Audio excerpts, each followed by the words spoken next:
Bom dia, meus irmãos, meus amigos aqui do nosso grupo Grãozinhos no Caminho, do nosso canal do YouTube.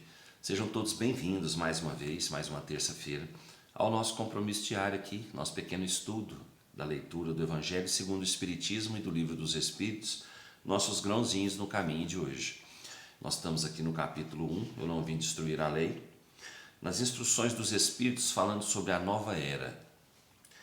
Deus é único e Moisés, o Espírito que Deus enviou em missão para o fazer conhecer não somente aos hebreus, mas ainda aos povos pagãos. O povo hebreu foi o instrumento de que Deus se serviu para fazer sua revelação por Moisés e pelos profetas, e as vicissitudes desse povo eram destinadas a impressionar os olhos e fazer cair o véu que escondia a divindade aos homens. Os mandamentos de Deus dados por Moisés trazem o germe da mais ampla moral cristã. Os comentários da Bíblia limitavam-lhe o sentido, porque postos em prática em toda a sua pureza, ela não teria sido então compreendida. Mas nem por isso os 10 mandamentos de Deus deixaram de permanecer como o frontispício brilhante, como o farol que deveria iluminar a humanidade no caminho que haveria de percorrer. A moral ensinada por Moisés era apropriada ao estado de adiantamento no qual se encontravam os povos que ela foi chamada a regenerar. E esses povos, semi-selvagens quanto ao aperfeiçoamento de sua alma, não teriam compreendido que se pode adorar a Deus de outro modo que pelos holocaustos, nem que se precisasse perdoar ao inimigo. Sua inteligência, notável do ponto de vista da matéria e mesmo sob as artes e das ciências, era muito atrasada em moralidade e não se teriam convertido sob o império de uma religião inteiramente espiritual. Era-lhes preciso uma representação semimaterial, tal qual lhe oferecia então a religião hebraica. Assim, os holocaustos falavam aos seus sentidos, enquanto que a ideia de Deus falava ao seu espírito. O Cristo foi o iniciador da moral mais pura e mais sublime, a moral evangélico-cristã, que deve renovar o mundo, aproximar os homens e torná-los irmãos, que deve fazer jorrar de todos os corações humanos a caridade e o amor ao próximo, e criar entre todos os homens uma solidariedade comum, de uma moral, enfim, que deve transformar a terra e dela fazer uma morada para os espíritos superiores àqueles que a habitam hoje. É a lei do progresso, à qual a natureza está submetida, que se cumpre. E o Espiritismo é a alavanca da qual Deus se serve para fazer avançar a humanidade.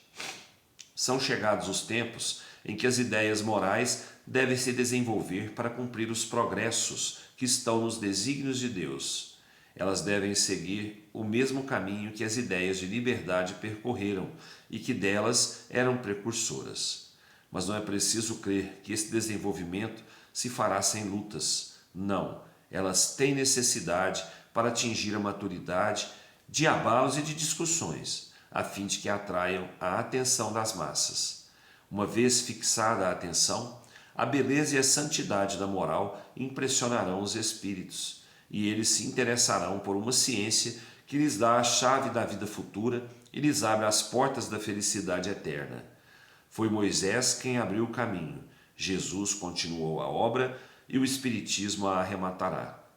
Um espírito israelita em Mulhouse, 1861. Bom, gente, nós já falamos isso várias vezes, né? Que Moisés foi a primeira revelação, Jesus foi a segunda revelação, o Espiritismo é a terceira revelação. Moisés veio para iniciar o povo, né, em um Deus único. O povo com um Deus que tem leis para serem seguidas, né? Colocou as leis de Deus recebidas lá no Monte Sinai, né, para controlar aquele povo, né? Depois Cristo veio para trazer uma nova lei, né? Mostrar que aquele Deus de Moisés era um Deus de amor e não um Deus de punição, né? Um Deus rigoroso, era um Deus de amor. E o Espiritismo veio para arrematar isso tudo, é mostrar que a lei tem que ser seguida, né? Que a lei de amor tem que imperar e que a vida continua após a passagem terrena. Veio mostrar para nós, né, através das comunicações dos Espíritos, né, que o Deus de amor é o Deus de todos e que nós, para crescermos, né, para progredirmos, nós necessitamos do trabalho. O trabalho no amor, na caridade, para que o nosso crescimento não seja somente o conhecimento, o crescimento intelectual, né? Que ele seja um crescimento moral. É o que nós necessitamos e é o que Deus quer da gente, o nosso crescimento moral.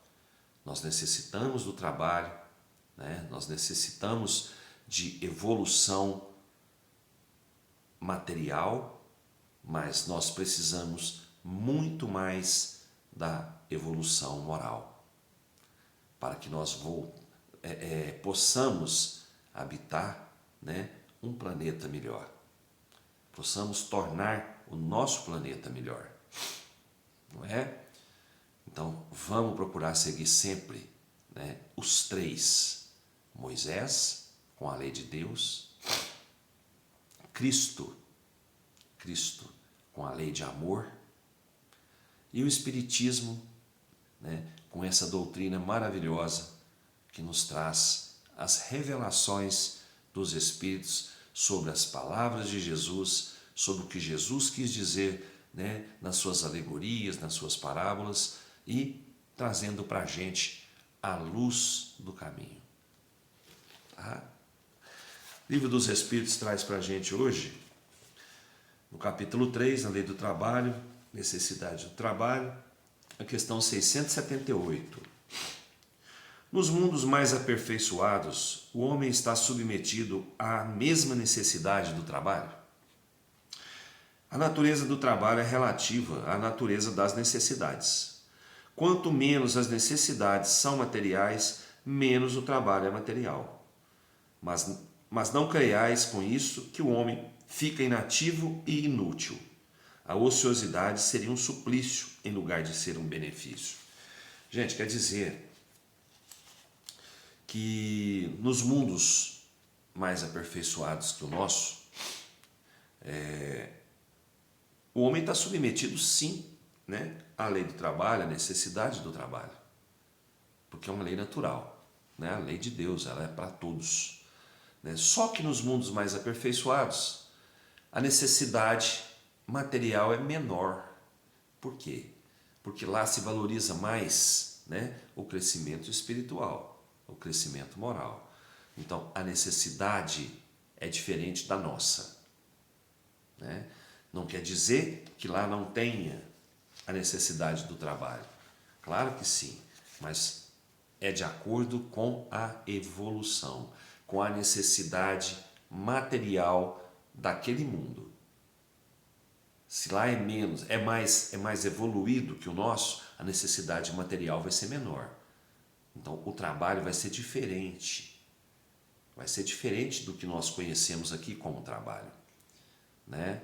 Vai ser de acordo com as necessidades deles, né? Desse mundo mais avançado que o nosso. Então é diferente do nosso, mas nunca haverá, né, um mundo sequer em que o trabalho não exista. Cada um à sua maneira. Tá certo? Que Jesus abençoe a nossa terça-feira, nos dê muita luz, muita paz, muito amor, saúde, equilíbrio, né, e força para que a gente permaneça firme no nosso caminho, apesar de todas as dificuldades que nos são impostas pela nossa vida. Fiquem todos com Deus e até amanhã, se Ele quiser. Eu tenho certeza que Ele quer. Beijo no coração, pessoal.